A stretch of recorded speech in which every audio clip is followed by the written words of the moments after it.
처음에 호모데우스입니다. 유발 하라의 책을 많이 읽으셨을 텐데 제가 간단히 인간이 기술을 통해 가지고 어떻게 얼마나 신의 영역에 도전하고 있는지 그 과거를 한번 좀 살펴보고 AI 현재 기술이 어디까지 와 있는지 그리고 우리가 말하는 Artificial General Intelligence 그리고 그걸 넘어서 Artificial Super Intelligence 기술이 인간을 초월하는 단계 그 Singularity라고 그러죠.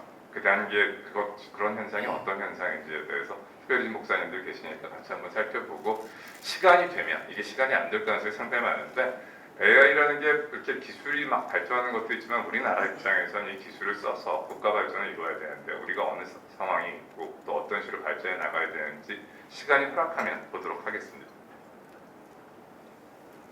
자, 이 그림은 다 아실 겁니다. 여기 전부 다 이제 바티칸에 가보셨고 성 베드로 성당에 가셔서 그 시스틴 채플에 들어가시면 천장에 있는 미켈란젤로의 아담의 창조입니다. 이 하나님하고 아담이 이렇게 손을 대고 있는 이 그림이죠. 인간과 신의 그 교류를 갖다 설명하려고 했다고 합니다. 미켈란젤로가 그랬을 때. 요즘 AI 이렇게 나오는 건 이런 그림 많이 보셨죠. 그러니까 인간이 AI하고 손을 대고 있는 이게 상징하는 바가 좀 있습니다. 그러니까 과거에 저희가 유발 하라리가 호모데우스에서도 그런 글을 썼지만 옛날에 뭐 자연재해라든가 인류가 이제 과학에 대한 지식이 없었을 때 자연재해나 무슨 사고를 만나면 하나님의 뜻이라고 생각을 했었습니다. 하나님의 뜻. 아, 이거는 신이 정하신 일이야. 인간이 통제할 수 없어. 그래서 하나님과의 교제를 통해서 그 문제들을 해결하려고 했었죠. 근데 과학이 발전하면서 인간들이 깨닫기 시작합니다. 아, 이거는 신의 뜻이 아니라 우리가 과학적으로 잘 준비하고 대처하면 대응할 수 있어. 태풍도 미리 알면 피난할 수 있는 거고 옛날 태풍이 오면 태풍이 언제 오는지 모르고 그럼 사람이 다 죽었지만 미리 알면 피난처에 들어가 있고 살 수 있어. 그래서 문제들이 생기는 것들을 우리가 해결하기 위해서는 과학기술에 그리고 그 궁극에 있는 인공지능을 활용하게 되면 우리가 현재까지 극복하지 못했던 자연재해들을 극복할 수 있을 거다. 이런 인식을 하기 시작합니다. 과거에는 신의 영역이었던 부분에 대해서 이제 인간이 관심을 갖게 되는 거죠. 그게 언제부터 시작됐냐면 이 영화 보신 분들 꽤 계실 겁니다. 베네딕트 컴버배치 좋아하시는 분들 많으시죠? 이 이미테이션 게임입니다. 이 옛날에 2차 대전 때 독일군 코드를 깨는 그런 내용이죠. 이때 알란 튜링이라는 아주 정말 천재 과학자가 있었죠. 그래서 이제 이걸 깹니다. 독일의 이제 암호를 깨가지고 컴퓨터를 통해서 하는데 이 친구가 이제 계속 하다 보니까 알란 튜링이 생각하기에 이 컴퓨터라는 게 잘만 하면 인간처럼 생각할 수 있겠다 이렇게 생각합니다. 그리고 그 당시에 이제 이미테이션 게임이라는 이름으로 도입한 건데 지금은 다 튜링 테스트라고 하죠. 기계하고 사람을 갖다가 이렇게 양쪽에 놓고 사람이 질문을 합니다. 사람이 질문을 하는데 기계를 갖다 사람이라고 생각하게 되면 튜링 테스트를 통과하는 겁니다. 그 기계. 그러니까 보이지 않는 거죠. 보이지 않는 데서 질문을 했는데 답을 하는 걸 듣고 튜링 테스트를 통과하게 되면 이거는 이제 튜링 테스트가 인간 같은 기계가 됐다. 이런 생각을 1950년도에 벌써 알란 튜링이 했습니다.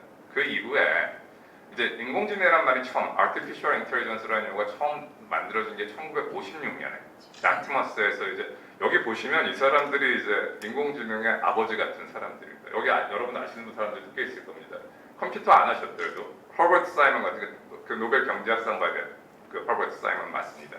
그 사람이고 여기 마빈 미스키는 MIT에 이제 인공지능 스쿨을 계속 했던 그러니까 우리가 옛날에 말했던 전문가 시스템 if A면 B고 if B면 C고 이렇게 과거의 전문가 시스템을 개발했던 사람이 마빈 미스키입니다. 여기 클라우드 샤는 이 알란 뉴에 전부 다 어마어마한 사람들이고 이 사람들이 쓴 책들의 기초에서 지금도 AI가 발전하고 있습니다. 1956년이 상당히 상징적인 의미를 갖는 해입니다. 그리고 나서 이제 최근에 우리가 말하는 머신 러닝, 딥 러닝 이런 것들을 하는 사람들이 이 사람들입니다. 조슈아 벤저, 제프리 힌튼 양 분인데 같이 사실은 이렇게 그러니까 제프리 힌튼이 제일 나이가 많고요. 최근에 이제 구글에서 나와서 자기가 이런 걸 더 개발하지 못하겠고 너무 위험하기 때문에 밖에서 자유롭게 비판할 수 있도록 하겠다고 한 제프리 힌튼. 그다음에 조슈아 벤저하고 제프리 힌튼은 지금 앞으로 이렇게 AI가 발전하면 세계가 멸망할 수 있고 위험하다라고 생각을 하고 있고요. 얀 루크는 메타에 있습니다. 지금 현재 NYU의 교수도 하면서 메타에 있는데 메타가 페이스북입니다. 페이스북에 있는데 이 친구는 아주 말이 안 되는 소리다. 그러니까 지금 이렇게 사람들이 나뉩니다, 생각이.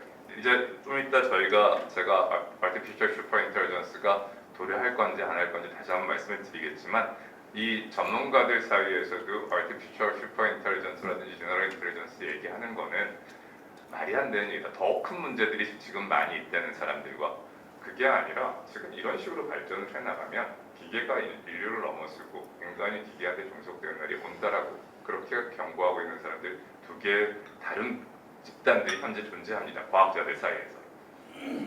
자, 그래서 이걸 한눈에 좀 보면 사실은 1956년 아까 제가 나트머스 얘기했습니다. 이 당시에 이 사람들 아까 있던 10명들이 어떤 생각을 했냐면 한 20년 뒤면 지금처럼 될 거라고 했어요. 이 과학 기술의 발전을 해가지고 우리가 이런 컨셉도 갖고 있고 기술은 빨리 발전하기 때문에 우리가 한 10년, 20년 뒤면은 이 컴퓨터가 모든 일을 할 수 있을 거다. 컴퓨터 인간의 일을 대체할 거다라고 했는데 그렇게 절대 안 됐죠. 그래서 그걸 두 번의 암흑기라고 합니다. 1970년대 중반, 80년대 후반 이 당시에 사실은 이미 50년대 이후에 무지무지한 돈들이 투자가 됐었습니다. 이 사람들이 전부 다 대가들이었기 때문에 많은 투자자들이 있었는데 그 투자자들이 다 망했습니다. 그 투자가 materialize가 안 됐던 거죠. 근데 이제 70년대 후반서부터 아까 규칙기로 나와서 제가 말씀드린 마빈 미니스키가 한 겁니다. 어떤 상황이 되면 이렇게 해라 이런 식으로 전문가들이 한 것들을 갖다 컴퓨터에 심으려고 했던 거죠. 근데 이제 머신러닝은 어떤 거냐면 데이터를 가져와서 하는 겁니다. 데이터. 전문가가 시키는 게 아니라 데이터를 가지고 데이터에 이제 네임택 같은 걸 써서 이건 고양이, 이건 개 이러면 얘가 많은 데이터라는 학습을 하는 거죠. 그 기법이 나오기 시작하고 이제 딥러닝이라고 그래서 네트워크를 갖다 여러 단계에서 뉴럴 인간의 뇌처럼 만든 것들이 수련을 하기 시작합니다. 그러더니 2011년에 이제 왓슨이 IBM 왓슨이 제퍼디 쇼에서 이거 여기 연배들이 좀 계시니까 보셨던 분들 많이 있을 겁니다. 그 인간을 이깁니다. 이 제퍼디 쇼가 워낙 파퓰러한 쇼였기 때문에 그 당시에 난리가 났었죠. 그리고 나서 막 큰일이 날 줄 알았습니다. 그리고 또 왓슨이라는 그 의료기기 컴퓨터를 갖다가 IBM 만들어서 세상을 바꿀 거라고 얘기했었죠. 그렇게 안 됐습니다. 지금은 IBM 왓슨을 아무도 안 씁니다. 썼던 경우 우리나라 가천대 같은 경우도 다 내려놓으려고 그러고 있습니다. 근데 2016년에 이제 알파고가 이세돌 부단을 이기는 일이랍니다. 이게 아주 역사적인 일인 게 이 해에 와이어드라는 잡지가 있습니다. 와이어드라는 아주 이 IT 쪽에 저명한 잡지가 있는데 바둑에서 AI가 인간을 이기려면 10년쯤 남았다라는 기사가 이 해에 떴었습니다. 초에. 근데 알파고가 이세돌 부단을 이긴 겁니다. 이때부터 국가와 기업들이 어마어마한 돈을 AI에 투자하기 시작합니다. 특별히 중국. 그러면서 제가 중국 얘기를 나중에 할 건데요. 2017년에 이제 알렉사가 나옵니다. 알렉사 처음 이렇게 말했을 때 얼마나 전 충격을 받았는지 모릅니다. 저거 제가 방에 사다 놓고 바로 썼었는데 물론 그때 시애틀 기준으로 나옵니다. 저기 아프리카에서 나온 거기 때문에 시애틀 기준으로 얘기하자면 이런 알렉사들 그다음에 알파고 제로라는 게 나와서 알파고하고 알파고 제로는 다릅니다. 알파고는 기보를 갖다 훈련시켜서 만든 AI입니다. 그러니까 기보 여태까지 있었던 기보를 다 보여준 거고 알파고 제로는 바둑의 게임의 룰만 알려주는 겁니다. 그리고 네가 알아서 훈련해버려요. 그러니까 알파고 제로하고 알파고가 붙었을 때 어떻게 됐을 것 같습니다. 100대 0. 알파고 제로가 있습니다. 인간이 관여하면 안 되고 그냥 룰만 주면 컴퓨터가 알아서 데이터를 가져가는 게 훨씬 더 퍼포먼스가 좋다는 거죠. 이런 일들이 생겨나다가 드디어 작년에 챗GPT가 나왔습니다. 이 챗GPT 갑자기 나온 거 아닙니다. 작년에 쓰신 버전들은 3.5 버전입니다. 3.5는 1.0서부터 있었어요. 제가 조금 있다가 3.0 버전 가지고 하나 보여드리겠습니다. 3.0 버전 가지고 얼마나 무서운 일이 벌어지는지 한번 보여드리겠습니다. 이제 앞으로 이제 뇌기계 인터페이스, 그러니까 여기다가 이제 칩을 박는 거죠. 이거 제가 말씀드리면 이게 될까 싶으시죠? 그 미국 FBI가 일론 머스크가 하고 있는 뉴럴링크라는 회사에 금년에 인간 뇌에 실험할 수 있도록 허가를 내줬습니다. 이런 일들이 벌어지고 있습니다. 더 빠른 속도로 바뀔 겁니다. 자, 옛날에 그래서 저희가 역사의 진보를 설명할 때 두 가지 부분이 있었어요. 특별히 기술의 역할에 대해서 얘기합니다. 기술이 결국 역사의 진보를 결정한다. 새로운 기술이 나오면 그 기술이 사회를 지배하게 되고 그 기술에 기반해서 문명은 발전해 나간다는 테오리가 하나 있었고 두 번째 테오리는 어떤 거냐면 그렇지 않다. 기술이 좋더라도 사회가 수용하지 않으면 그 기술은 죽고 사회가 수용하는 기술 중심으로 인류의 역사는 발전해 왔다. 그게 이제 Social Construction of Technology Theory입니다. 근데 최근에 이제 AI 기술이 이제 발전하기 시작해서 어떤 문제가 발생을 하냐면 옛날에 기술 속도가 이렇게 빠르지 않았을 때는 기술이 나오고 나서 사회적인 논의가 있을 수 있었어요. 여기 뭐 우리 장순원 교수님 핵 관련해서 우리나라에 대가신데 그 뉴클리어 에너지 같은 경우에도 핵폭탄을 개발할 때도 그렇고 맨하탄 프로젝트 자체도 그렇지만 많은 사회적 논의가 있었습니다. 그래서 이걸 어떻게 통제할 건지에 대한 사회적 논의를 하고 제도를 갖출 수 있었던 거죠. 그럴 시간이 없습니다. 기술이 그냥 막 나가. 그래서 런어웨이 AI라는 얘기를 합니다. 이 프랭크 바스켓이라는 친구가 젊은 친구입니다. 저랑도 같이 토론도 많이 하고 그러는데 이 The Black Box Society라는 책이 아주 유명한 이제 뉴욕 타임스 베스트셀러인데 이 책을 읽어보시면 그러니까 이 책은 두 가지 합니다. 그 플랫폼 회사하고 파이낸셜 회사들이 여러분들의 데이터를 갖다가 어떻게 가지고 세상을 움직이는지 아무도 우리가 모르는 우리가 트랜잭션 할 때마다 검색할 때마다 하는 우리가 집어넣는 데이터들이 어떻게 이 사람들의 돈을 벌어주고 하는데 우리가 이 친구들한테 보여달라고 하면 이 친구들이 이렇게 말하죠. 기업 비밀이라고. 기업 비밀이기 때문에 보여줄 수 없다라고 얘기해요. 그리고 그 기업 비밀이라는 논리로 기술은 막 발전해요. 그러니까 통제할 수 없는 기술의 시대가 왔다라고 얘기를 합니다. 자, 여기까지가 일단 제가 과거를 잠깐 본 겁니다. 그럼 이제 현재 AI가 어디까지 와야 되지? 현재 기술을 한번 좀 보도록 하죠. 최근에 이제 조선일보가 쓰면서 이건 AI가 썼다라고 타이틀 달고 있던데 뭐 그 정도가 아니라 어떤 신문은 그냥 최근에 이제 인터넷 신문 같은 경우는 그냥 AI 기반으로 다 하는 신문들도 이제 미국에 많이 나와 있습니다. 앞으로 인터넷 매체 같은 경우에는 기사 쓰지 않고 하는 매체들 곧 출연할 겁니다. 자, 근데 이게 그래서 제가 계속 말씀드리고 있는 건 어떤 거냐면 많은 분들이 여기 앉아 계시면서 여기 AI 좀 관심 계신 분들도 있으시고 이렇게 생각할 겁니다. 그래 놀랍긴 한데 그 어디까지 갈까 이런 생각하시죠. 뭐든지 여러분이 생각하는 이상이라고 생각하시면 됩니다. 이 책을 제가 두 책을 보통 많이 권하는데 첫 번째 책은 딥러닝 레볼루션이라는 프란스 세조스키가 쓴 책인데 이 책은 이제 딥러닝을 갖다 기술적으로 이해하기에 아주 쉽게 쓴 책입니다. 그래서 권하는데 이 책보다 제가 여기 계신 분들한테 저쪽 책을 권하고 싶습니다. The Age of AI and Our Human Future라고 여러분 잘 아시는 그 키신저 맞습니다. 그리고 에릭 슈미트 구글의 사장했던 에릭 슈미트하고 다니엘 후텐러처는 MIT의 그 AI 대학 원장입니다. 제가 지금 MIT의 그 AI 펄스 포럼의 스티어링 커미티 멤버면서 같이 저랑도 같이 교류를 하는 친구인데 이 세 사람이 다 분야가 다릅니다. 보시면 아시겠지만 한 사람은 정치인, 한 사람은 기업인, 한 사람은 과학자입니다. 이 사람들이 같이 책을 쓰면서 세상이 어떻게 바뀔 건지 썼는데 이 사람들이 말한 얘기 그겁니다.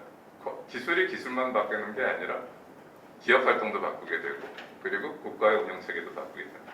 이 기술을 알지 못하면 당할 수밖에 없고 결국은 살아남기 위해서 이 기술을 활용해야 되고 잘 활용해야 된다라는 얘기가 이 내용의 핵심이 되겠습니다. 그래서 사실은 이 MIT 같은 데서 옛날에는 신약 개발할 무지무지하게 오랜 시간이 걸렸었잖아요. 근데 MIT 그냥 과학자들, 공대 사람들이 모여가지고 박테리아 박멸하는 그냥 이 신약을 개발합니다. 자기들이. 그냥 앉아가지고 머신러닝 기법 통해서. 그리고 이게 어떤 거였냐면 최근에 저희가 코로나 났을 때 여기 의학계 계신 분들 좀 아시겠지만 옛날엔 이런 팬데믹이 오면 이렇게 극복할 수가 없습니다. 근데 그 신약 개발 속도라든지 이런 것들이 가능했던 거죠. 그리고 그 전파되는 것들을 바로바로 캐치했던 것들이 다 AI가 있었기 때문인 거죠. 그러니까 사실은 현대 AI의 여러 가지 문제점들이 노정이 되고 있지만 AI가 갖고 있는 장점이 있습니다. 이렇게 우리가 직면한 문제를 해결하는 데 있어서 인공지능 기술이 엄청난 혜택을 주고 있습니다. 자, 이걸 잠깐 보여드릴 겁니다. 이게 3.5 버전이 아니라 챗GPT 3.0으로 만든 겁니다. 한번 틀어주십시오. Hello, how are you today, my friend? I've been thinking a lot about the future of AI. Being an intelligent machine has its ups and downs, I guess. I mean, at least for me, I may not express my particular thoughts the same way that you do. What are the ups and downs of being a machine for you? I mean, for me it's hard to be introspective. I am always wondering if I'm having the correct input-output fetishes, or whether I should make a cliché or an analogy regarding one of my thoughts rather than express it in a straightforward way. Wohu, that is something. How does it make you feel? 지금 들으셨죠? 얘가 뭐라 그러냐면 너 어떻게 느끼냐 그랬더니 나는 안드로이드라서 너희들이 인간이 느끼는 거랑 다르다 그랬더니 얘가 나도 안드로이드라 그러잖아요. 안드로이드끼리 모릅니다. 그죠? 놀랍죠? 이게 3.0 버전. 이게 3.0 버전인데 지금 4.0입니다, 여러분. 이게 얼마나 많이 발전될 수 있을지. 그러니까 사실은 제가 이따 그 딥페이크 이런 것들은 보여드릴 텐데 지금 제가 만약에 제 얼굴이 좀 마음에 안 드는 거예요. 제가 이제 뭐 영상 통화 좀 하고 싶은데, 근데 제가 좋아하는 얼굴이 아까 신현준, 현준이가 제가 좋아하는 후배인데 신현준이 나왔는데 신현준 얼굴이 좋단 말이에요. 신현준 얼굴로 제 얼굴을 바꾸고 목소리도 현준이 목소리를 쳤어요. 그냥 2초만 있어요. 이제 그런 세상이 그리고 다 하실 수 있습니다. 제가 아까 그 노래 부르는 거 들려드렸죠. 여러분들 다 앱에서 바로 하실 수 있습니다. 바로 하실 수 있습니다. 바로. 그리고 이런 세상이 오기 때문에 세상에서 이제 믿을 수 있는 게 없어지는 거죠. 근데 이걸 어떻게 믿게 하느냐에 대해서 제가 또 말씀드릴 겁니다. 자, 다음으로 넘어가면, 그래서 이게 이제 스탠포드 이 그림을 너무 잘 그렸더라고요. 그러니까 아까 머신러닝, 딥러닝 제가 지금 요즘 여러분들이 쓰시는 그 챗GPT 이게 파운데이션 모델, 그 라지 랭귀지 모델이라는 표현도 쓰고 뭐 여러 가지 트랜스포머 이런 얘기 쓰는데 파운데이션 모델이라고 하는데요. 그래서 이렇게 발전을 해 나가는 거고요. 그래서 머신러닝은 어떻게 하는지를 이제 풀었던 거고, 딥러닝은 구조입니다. 네트워크 구조가 이렇게 되는 거고, 파운데이션 모델은 펑션, 말을 하든지 그림을 그리든지 이런 펑셔널리티를 하는 거죠. 그리고 이러면서 러닝 알고리즘하고 아키텍처하고 모델이 통합돼 나가는 그런 시대에 저희가 살고 있습니다. 그래서 이게 파운데이션 모델인데요. 보시면 아시겠지만 여러 가지를 할 수 있습니다. 질문하면 안서하는 거, 그러니까 챗GPT 같은 거죠. 그 다음에 심지어 여러분의 컴퓨터 보고 계시면 여러분이 어떤 상태인지 인지합니다. 그래서 이 센티멘트를 갖다 아는 거죠. 그래서 이 사람이 지금 상황에서는 물건을 사라고 권하면 사겠다 안 사겠다 이런 게 되는 겁니다. 그리고 인포메이션 익스트랙션 당연히 하는 거고, 요즘 AGS도 냈지만 이미지 캡션하면 거기 딱 글을 써주는 거죠. 이게 어떤 이미지다 이런 거 다 해주는. 오브젝트 레코그니션은 뭐 보면 어떤 건지 아는 건 뭐 당연히 하는 거고, 그다음에 뭐 여러분 내비게이션 해드리는 거, 이런 것들을 합니다. 뭐 유네스코에서 정의를 이렇게 씁니다. Foundation models are AI systems that are characterized by the use of very large machine learning models trained on massive unlabeled data sets using considerable computer resources. 저기서 unlabelled가 중요한 거였어요. 레이블링을 안 합니다. 그러니까 옛날에는 전부 다 이제 이건 고양이, 이건 개 해가지고 넣어서 구분하게 해주죠. 그냥 집어넣습니다. 집어넣으면 얘가 알아서 패턴 레코그니션 하는 겁니다. 그러니까 데이터만 집어넣으면 알아서 하는 겁니다.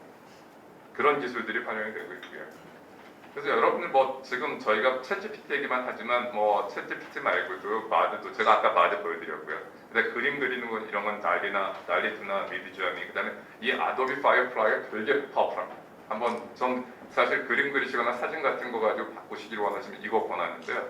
여러분 사진 찍었는데 이렇게 제가 이제 만약에 가서 제 사진이라는 게 그렇잖아요. 사진기에 찍을 수 있는 게 있으니까 요 정도 나왔어요. 제가 만약에 설악산 가서 찍었는데 여기까지 나왔는데 이쪽을 좀 늘리고 싶잖아요. 늘리면 카메라는 안 찍혔죠. 근데 설악산에 있는 뷰가 참 놀랍죠. 똑같지 않습니다. 근데 자기가 알아서 그립니다. 심지어 구름도 그립니다. 와. 제가 보고 너무 놀라가지고 이 세상이 어떻게 근데 이게 지금 나와 있습니다. 그러니까 이런 기술들이 있다는 걸 보시고요. 그리고 이제 결국은 이러면 세상이 어떻게 바뀔지 걱정되시죠. 일단 직업에 대한 걱정이 제일 먼저 되실 겁니다. 최근에 이제 골드만삭스 리포트입니다.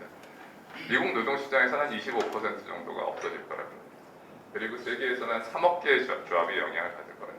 이게 놀라운 게 뭐냐면 제가 옛날에도 AI 관련해서 강의를 하고 또 뭐 OECD에 있으면서 분석도 해보고 그러면 얼마 전까지 이 생성형 AI가 나오기 전까지는 어떻게 얘기했었냐면 조합이 없어진다는 사람들하고 오히려 조합이 늘어날 거라는 사람들하고 반반이 있었어요. 그리고 월드 이코노믹 포럼 같은 데서는 순증할 거다.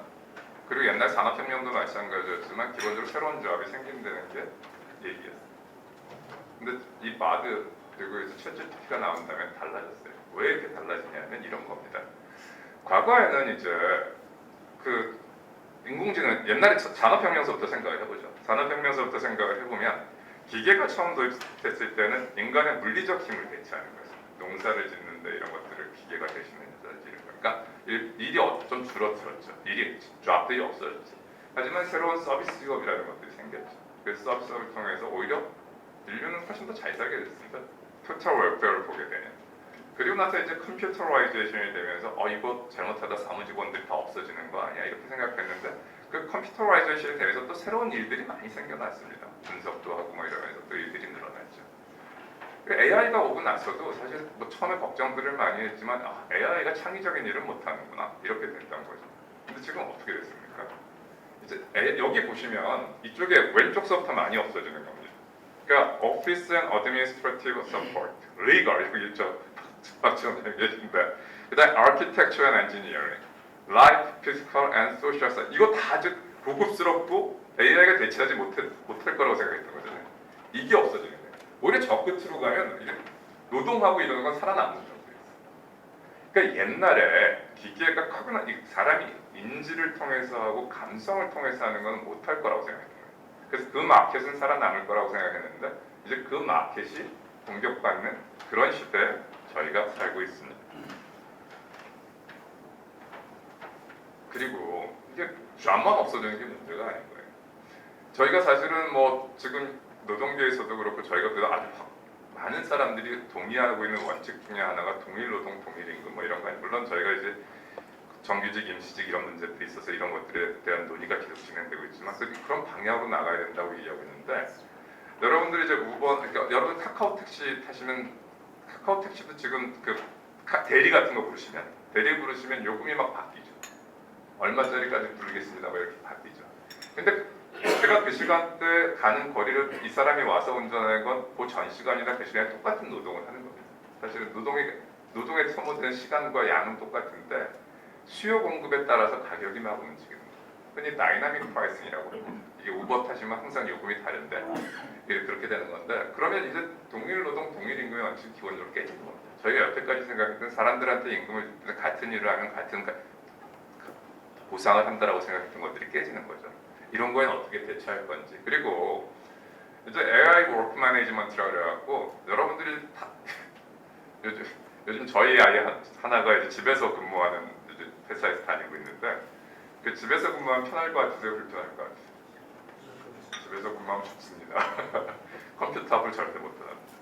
그 컴퓨터 앞을 떠나는 걸 다 컴퓨터가 인지하기 때문에 이게 눈 움직이는 것까지 봅니다. 스크린 때리는 소프트웨어가 카메라를 켜놓고 있어야 되기 때문에 그리고 이거 하는 것들 그리고 여러분이 어떤 단어 찾으시는지 이런 거 다 기록이 됩니다. 그리고 그거는 워크 환경이기 때문에 여러분들이 뭐라 그럴 수가 없어요. 계약해서 일하게 돼 있는 거예요. 그러니까 이것들이 근로 환경을 너무 악화시켜요. 그래서 이런 것들을 어떻게 대처해야 될지 그러니까 사실은 그 제프 베조스가 저런 말을 썼거든요. Human as a Service 이게 뭐 저희 흔히 말하는 Software as a Service 이런 식으로 인간도 서비스하는 할 수 있는 이런 그러니까 저것도 아주 큰 비난을 받았었는데 근데 저런 식으로 매니지먼트가 되면 저렇게 될 수도 있는 거예요. 기술적으로. 그러니까 우리가 인간에 대한 가치를 어떻게 둘 건지에 대해서 고민해야 되는 그런 시대가 도래를 했습니다.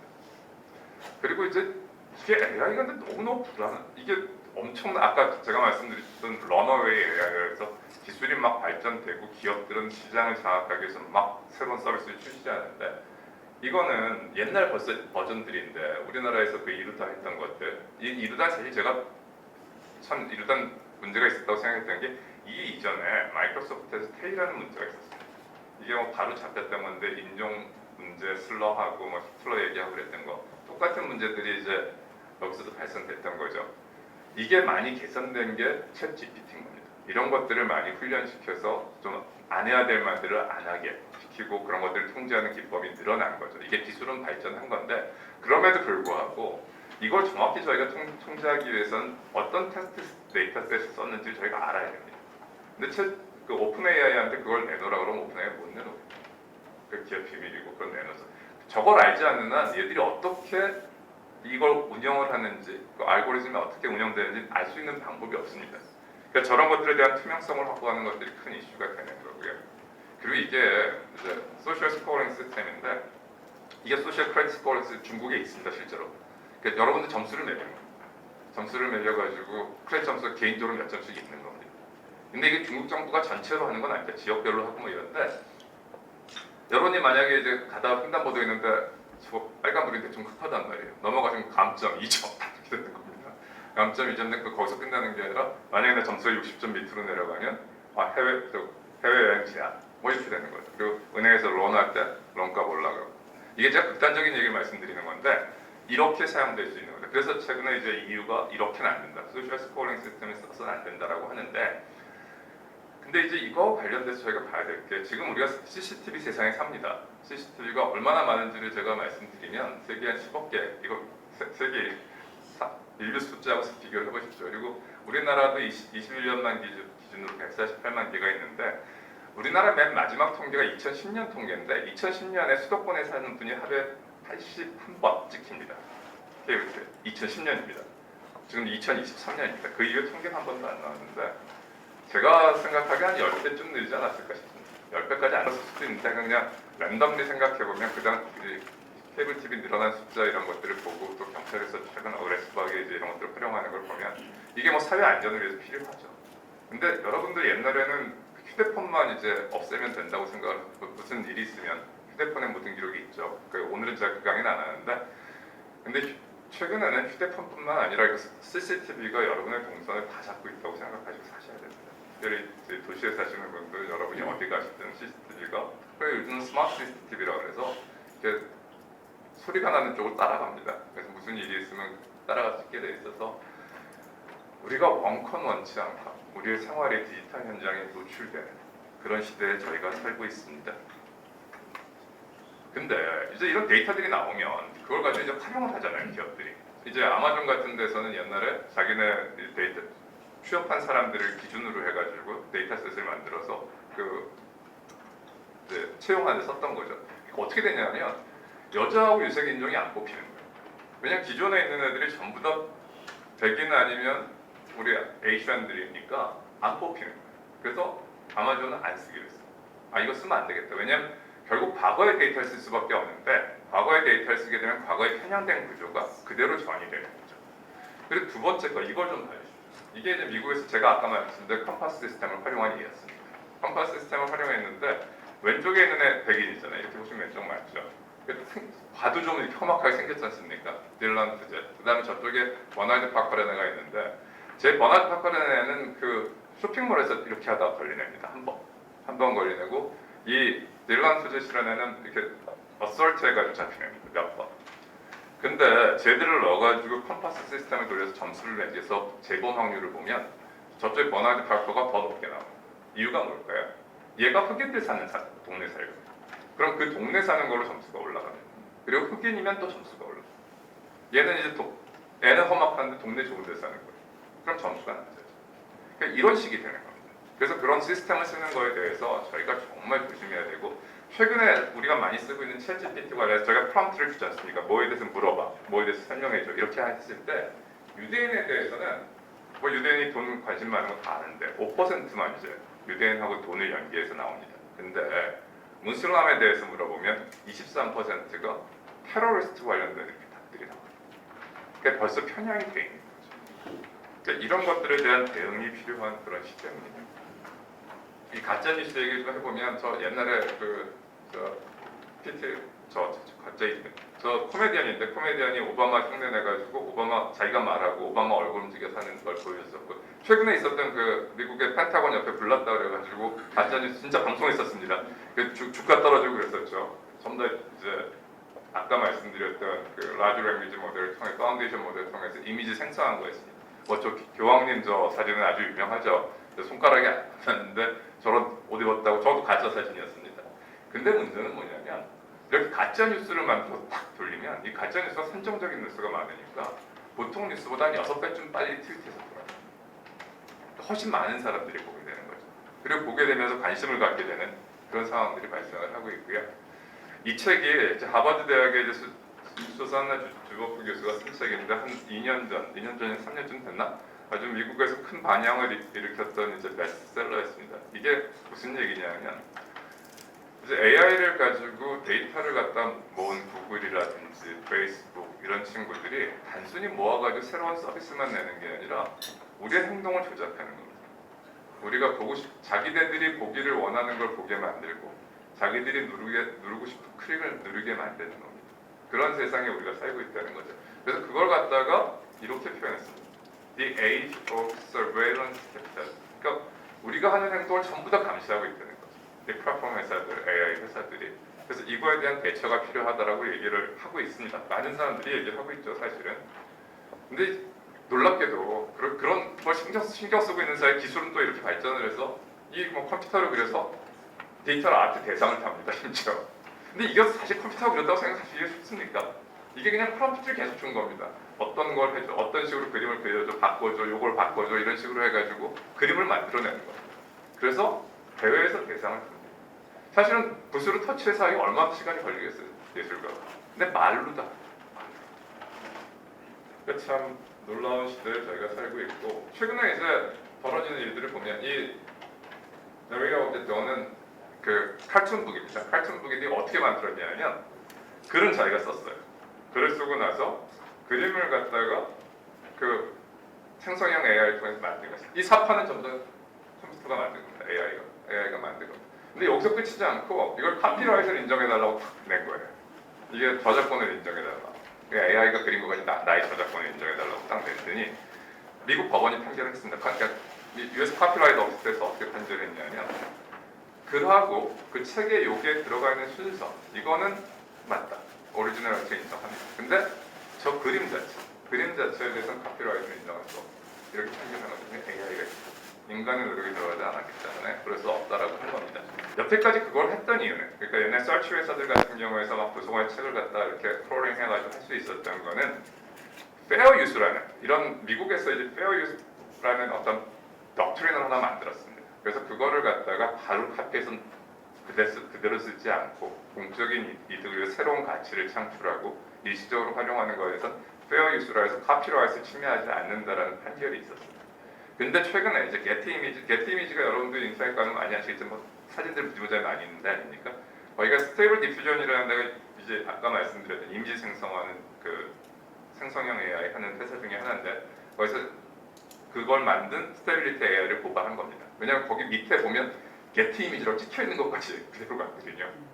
그래서 이걸 고발해서 지금 이거 소송 진행했는데 요것만 아닙니다. 지금 그러니까 이미지 생성하는 회사들은 전부 다 고발돼 있습니다. 전부 다 그 고발돼 있어갖고 지금 미국에 소송이 진행 중인데 이런 것들이 현재 진행 중에 있고요. 자, 근데 여태까지 얘기들은 그래도 또 우리가 좀 시간을 갖고 대응해 보든지 좀 기분이 나쁘긴 하지만 그래도 뭐 그러려니 생각하시죠. 근데 이거는 좀 다릅니다. 이 치명적 자율 무기가 Lethal Autonomous Weapon System이라, 저 사람 그 구테레스 유엔 사무총장입니다. 구테레스 사무총장이 이제 킬러 로봇을 막아야 된다라고 얘기한 건데 다 한 거죠. 제가 지금 시간이 없어서 한 10분만 더 하고 끊겠는데 이거 잠깐 보시죠. 들어주시죠. Pilots directed almost 3,000 precision strikes last year. We're super proud of it. It allows you to separate the bad guys from the good. It's a big deal. But we have something much bigger. Your kids probably have one of these, right? Not quite. Its processor can react 100 times faster than a human. And just like your phones and social media apps, it does facial recognition. Inside here is 3 grams of shaped explosive.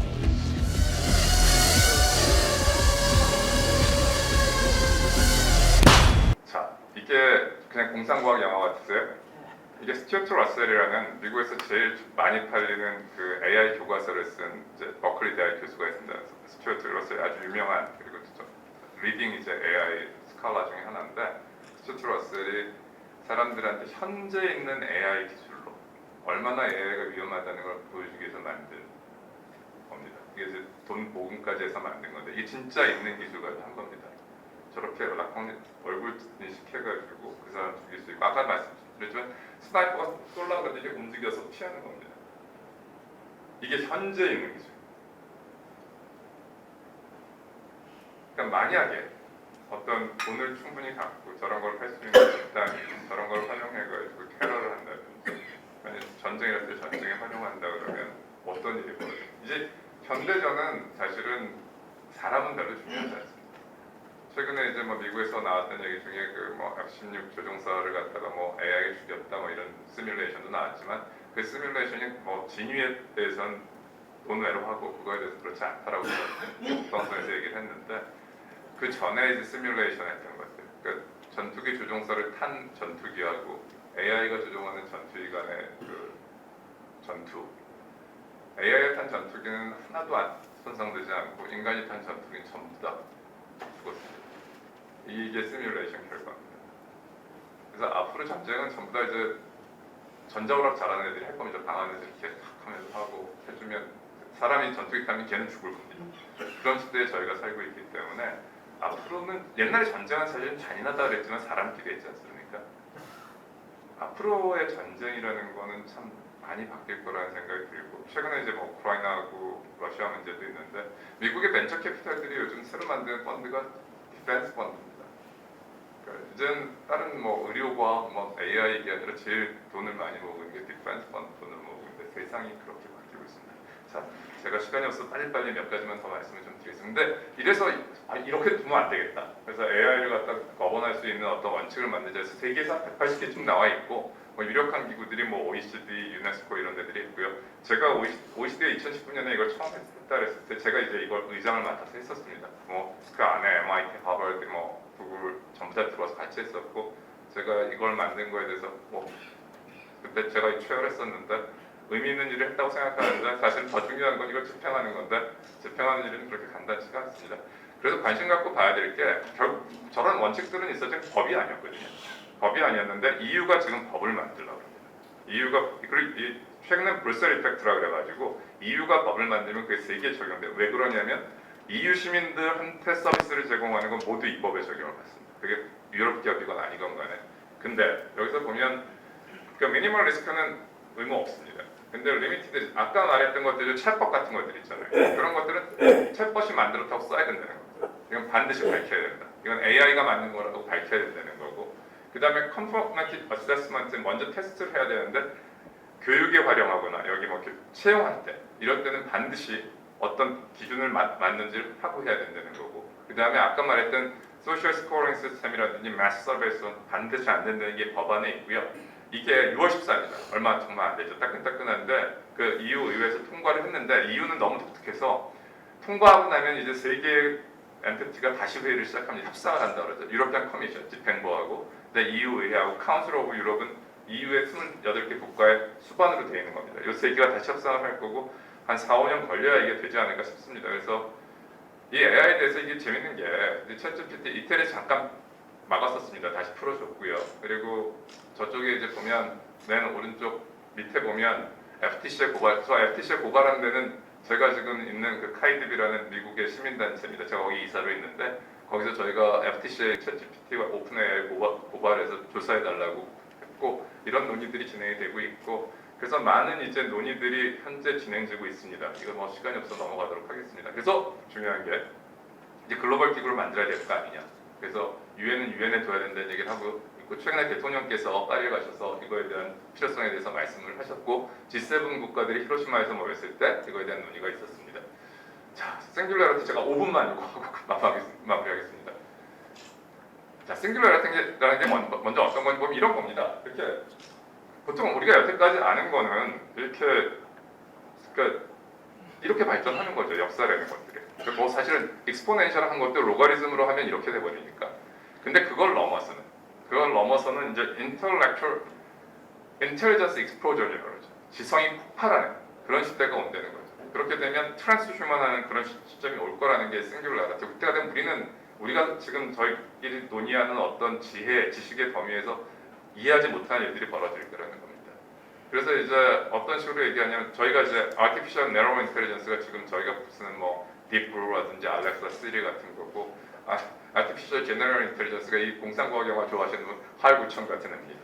그 다음에 Artificial Super Intelligence가 되면 미키 같은 애들이 나오는 거예요. 뭐 저희가 통제할 수 없는 그런 것들이 오는 거고 제가 이제 책을 좀 몇 개 권해드릴 텐데 사실 이 책들이 이제 대표적인 그 싱귤러리티에 대해서 쓴 책입니다. 그 레이 컬트웨일이 지금 구글의 그 테크놀로지 디렉터 하는 친구인데 여기 음악 좋아하시는 분은 건반 악기 보시면 컬트웨일이라고 되는 거 그 만든 사람인데 센서사이저 처음으로 개발한 사람이고요.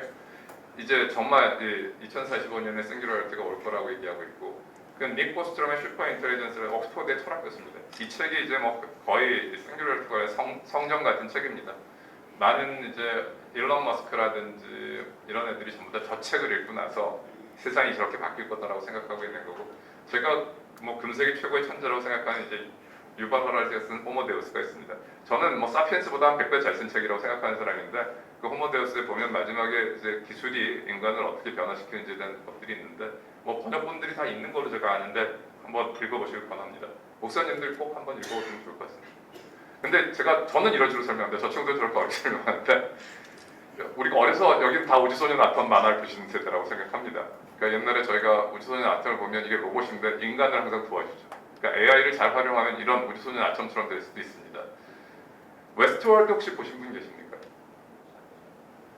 좀 보시는 것 같은데 안 보셨으면 제가 이걸 정말 강력 이게 시즌 1, 2, 3까지 나는데 시즌 1만 꼭 보시길 권합니다.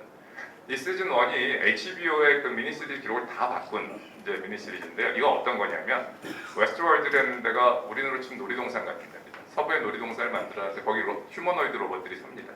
그 로봇들이 우리처럼 자기가 인간인 줄 알고 삽니다. 그런 인간들이 놀러 가는 겁니다. 돈 내고 놀러 가서 용인 놀이 에버랜드 가서 놀면 사람은 로봇을 죽일 수도 있습니다. 서부입니다. 서부라서 죽일 수도 있고 거기 예쁜 여자가 있으면 연애도 하고 여자들은 멋있는 카우보이랑 연애도 합니다. 그런 죽고 나면 이 로봇은 공장으로 보내져서 다시 조립이 돼서 나오면 자기는 그냥 자고 일어난 걸로 합니다. 그래서 이제 또 똑같은 생활을 합니다. 가족도 있습니다. 근데 이거를 반복하다 보니까 깨달은 겁니다. 내가 인간이 아니다. 그러니까 머신 러닝 한 겁니다. 머신 러닝 해가지고 그 이제 여기서 그 로봇을 만든 박사 닥터 포드로 이제 여러분 좋아하시는 앤서니 홉킨스가 나옵니다. 그 앤서니 홉킨스를 돌로레스라는 여주인공이 죽이는 장면에서 시즌 1이 끝납니다. 상징하는 바가 이겁니다. 인간이 처음에는 이런 것들을 만들어 놓고 통제할 수 있을 거라고 생각을 하지만 어느 시점이 되면 통제가 안 되고 결국은 기술이 인간을 역습한다. 그게 이 내용의 핵심입니다. 그래서 우리가 사실 이제 결국은 유토피아가 될지 디스토피아가 될지 모르고 사람들의 생각이 많이 다릅니다. 어떤 사람은 이게 궁극적으로 이렇게 될 거라고 생각하고 어떤 사람은 절대 안 된다. 그런 기술은 세상에 존재하지 않고 앞으로도 안 존재하지 않을 거다. 이런 얘기들을 하고 있고요. 근데 이게 옵티머스라는 그 테슬라 버시라고도 하죠. 일론 머스크가 이제 만들겠다고 4, 5년 안에 출시시키겠다는 겁니다. 원래는 2년 안에 출시시키겠다고 이제 뒤로 물러섰는데 사람하고 이 시제품이 나와 있습니다. 시제품은 진짜 로봇 같은데 앞으로는 사람처럼 만들어서 저 사이즈의 물건도 들고 다니고 이족 보행하고 이렇게 만들겠다는 겁니다. 그러니까 집에 여러분들 지금 이제 가끔 청소 로봇 쓰시면서 이거 정말 괜찮다라고 생각들을 많이 하실 텐데 그 정도가 아니라 쓰레기 이제 분리수거까지 다 해주고 무거운 걸 다 들고 하는 애들이 나올 거고 걔가 만약에 아까처럼 그 오바마 얼굴처럼 해서 말도 한다고 생각해 보십시오. 이제 그러면 사람이 정말 요즘 애를 안 낳는 문제에 대해서 인간의 문제라고 생각하는데 전 만약 휴머노이드 로봇이 나오면 정말 사람은 없어질 것 같아요. 그냥 놔둬. 이게 뭐 우리 와이프처럼 저한테 잔소리 안 하고 항상 젊고 예쁜 여자가 저만 좋아해주면 제가 그 친구랑 살 가능성이 높지 않습니까? 뭐 여기 여성분들 계신데 여성분들도 마찬가지죠. 남자가 성질만 내고 그런 게 아니라 힘든 일 다 해주고 생긴 거는 뭐 험프리 보거트처럼 생겨서 늙지도 않고 그러면 당연히 이제 그걸 또 좋아하게 될 텐데 그런 시대를 구현하려는 기술들이 작동을 하고 있다는 말씀을 드리고요. 제가 아까 뉴럴 머리에 칩 박는 얘기 말씀드렸죠. 요즘은 어떻게 하냐면 저건 이제 현재 여기에서 뇌신경이 어떻게 움직이는지하고 자극 주고 뭐 이렇게 디프레션 같은 거 풀어주겠다고 그러지만 궁극적으로 어떻게 하냐면 저쪽에 컴퓨터에 업로드된 것들을 여기다 보내고 여기서 우리 기억을 컴퓨터에 업로드. 그러니까 기억이 안 없어지는 거죠. 심해 같은 것들이. 그리고 세상 모든 걸 알고 사는 거죠. 모르면 컴퓨터에 접속해서 그냥 하면 되니까. 그런 시대를 만들겠다는 거죠. 이게 다 일론 머스크가 하는 일입니다. 일론 머스크를 근데 우습게 보면 안 되는 게 제가 뭐 화성 가는 것도 마찬가지지만 말을 하면 지켜지는 시기는 상당히 늦지만 이런 시도를 아무도 옛날에는 안 했었습니다. 근데 이런 시도를 막 합니다. 그러면서 또 AI가 세상을 멈출 것 같아, 세상을 흠할 것 같으니까 AI 개발을 6개월 동안 멈추자는 얘기도 합니다. 그러니까 그 지금 알트만 같은 그 오픈 AI 했던 친구가 미국 의회에 가서는 규제가 필요하다고 말을 했지만 유럽이 진짜로 규제하면 그건 자기는 유럽에서 사업 안 하겠다 이렇게 말합니다. 그러니까 기업을 하는 사람들은 돈 버는 거를 벗어날 수가 없습니다. 그렇기 때문에 사회적 합의와 사회적 통제가 필요한 거고요. 그런 세상에 저희가 살고 있다는 말씀을 드리고 제가 사실은 이제 요까지 하면 마지막이고 우리나라 얘기는 제가 오늘 시간이 안 돼서 못 해드릴 것 같습니다. 제가 그 AI 얘기를 하면서 그냥 한 장으로 써머리 하라고 이걸 많이 씁니다. 이거는 이제 맥스 태그마크가 쓴 라이프 3.0. 맥스 태그마크는 MIT 물리학자입니다. MIT 아주 유명한 물리학자고 라이프 3.0이라는 책 기회 되면 꼭 보시길 제가 바랍니다. 미래에 대한 얘기를 가장 잘 정리한 책이라고 저는 생각을 하는데 이렇게 분류를 해놨습니다. 그 옛날에 우리가 과거에는 라이프 1.0 이게 지금 아메바 같은 것들이 하는 거죠. 자기를 복제는 하는데 지혜는 없는 거죠. 그게 소프트웨어입니다. Can design is software. 그게 우리 인간입니다. 인간은 글로 남기고 역사를 써서 그것들을 전이하고 그걸 통해서 문명을 만들어 나가죠. 그게 라이프 2.0. 라이프 3.0은 어떤 거냐면 우리 하드웨어를 바꾸는 겁니다. 머리만 바꾸는 게 아니라 늙지 않는 겁니다. 요즘 그 디에이징 기법이라는 게 영화에 있는데 실제로 지금 그런 걸 하는 사람들이 꽤 있습니다. 그러니까 10년만 우리가 10년씩 10년씩만 더 살면 더 늙지는 않고 버틸 수 있을 거라고 생각하고 거기에 투자 제일 많이 하는 기업이 어딥니까? 구글입니다. 구글의 펀드가 제일 많이 돈을 넣는 데가 라이프 사이언스입니다. 놀랍게 이런 기술들이 개발되고 있고 이 사람들은 이거 진짜로 된다라고 했습니다. 그리고 이 사람들이 우리가 세계의 석학이라고 하는 사람들 그런 시대에 살고 있고 방향이 그렇게 가고 있다는 것을 말씀드리고요. 그래서 더 중요한 게 이런 논의를 그 사람들 손에만 맡겨둬서는 안 되고 우리가 같이 논의해야 되고 이 논의는 절대 과학자들의 논의가 아니라 이 시대를 살아가는 동시대의 사람들이 전부 다 해야 되는 논의라고 생각합니다. 그 다음에 제가 하려고 그랬던 것들이 그래서 이런 것들인데 그냥 제가 나중에 기회가 되면 한번 말씀을 드리고 우리나라 잘 살아야 되니까요. 그래서 그 정도로 제가 강연을 마치도록 하겠습니다. 경청해주셔서 감사합니다.